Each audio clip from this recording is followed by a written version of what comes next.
2 Chroniques, chapitre 7. Lorsque Salomon eut achevé de prier, le feu descendit du ciel et consuma l'holocauste et les sacrifices, et la gloire de l'Éternel remplit la maison. Les sacrificateurs ne pouvaient entrer dans la maison de l'Éternel, car la gloire de l'Éternel remplissait la maison de l'Éternel. Tous les enfants d'Israël virent descendre le feu et la gloire de l'Éternel sur la maison. Ils s'inclinèrent le visage contre terre sur le pavé, se prosternèrent et louèrent l'Éternel en disant : « Car il est bon, car sa miséricorde dure à toujours. » Le roi et tout le peuple offrirent des sacrifices devant l'Éternel. Le roi Salomon immola 22 000 bœufs et 120 000 brebis.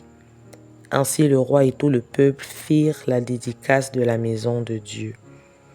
Les sacrificateurs se tenaient à leur poste, et les Lévites aussi avec les instruments faits en l'honneur de l'Éternel par le roi David pour le chant des louanges de l'Éternel, lorsque David les chargea de célébrer l'Éternel en disant : « Car sa miséricorde dure à toujours. » Les sacrificateurs sonnaient des trompettes vis-à-vis d'eux, et tout Israël était là.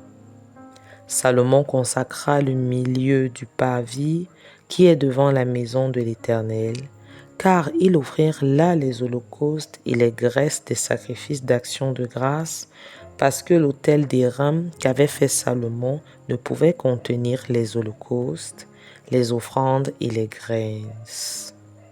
Salomon célébra la fête en ce temps-là pendant 7 jours et tout Israël avec lui. Une grande multitude était venue depuis les environs de Hamath jusqu'au torrent d'Égypte.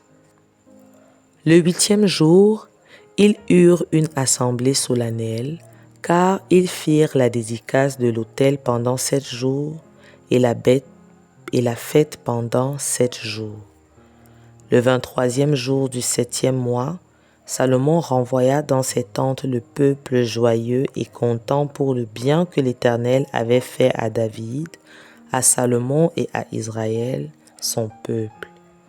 Lorsque Salomon eut achevé la maison de l'Éternel et la maison du roi, et qu'il eut réussi dans tout ce qui s'était proposé de faire dans la maison de l'Éternel et dans la maison du roi, l'Éternel apparut à Salomon pendant la nuit et lui dit : « J'exauce ta prière et je choisis ce lieu comme la maison où l'on devra m'offrir des sacrifices.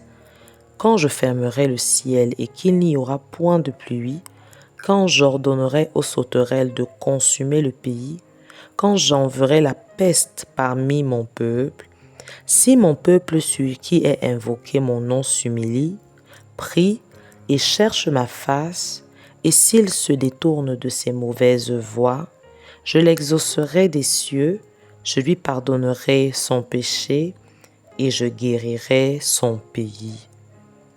Mes yeux seront ouverts désormais, et mes oreilles seront attentives à la prière faite en ce lieu. Maintenant, je choisis et je sanctifie cette maison pour que mon nom y réside à jamais, et j'aurai toujours là mes yeux et mon cœur. Et toi, si tu marches en ma présence comme a marché David, ton père, faisant tout ce que je t'ai commandé, et si tu observes mes lois et mes ordonnances, j'affermirai le trône de ton royaume comme je l'ai promis à David, ton père, en disant : tu ne manqueras jamais d'un successeur qui règne en Israël. Mais si vous vous détournez, si vous abandonnez mes voies et mes commandements que je vous ai prescrits, et si vous allez servir d'autres dieux et vous prosterner devant eux, je vous arracherai de mon pays que je vous ai donné, je rejeterai loin de moi cette maison que j'ai consacrée à mon nom, et j'en ferai un sujet de sarcasme et de raillerie parmi tous les peuples. Et si haut placée qu'a été cette maison, quiconque passera près d'elle sera dans l'étonnement et dira : pourquoi l'Éternel a-t-il traité ce pays et cette maison? Et l'on répondra, parce qu'ils ont abandonné l'Éternel, le Dieu de leur père, qui les a fait sortir du pays d'Égypte, parce qu'ils se sont attachés à d'autres dieux et se sont prosternés devant eux et les ont servis. Voilà pourquoi il a fait venir sur eux tous ces maux.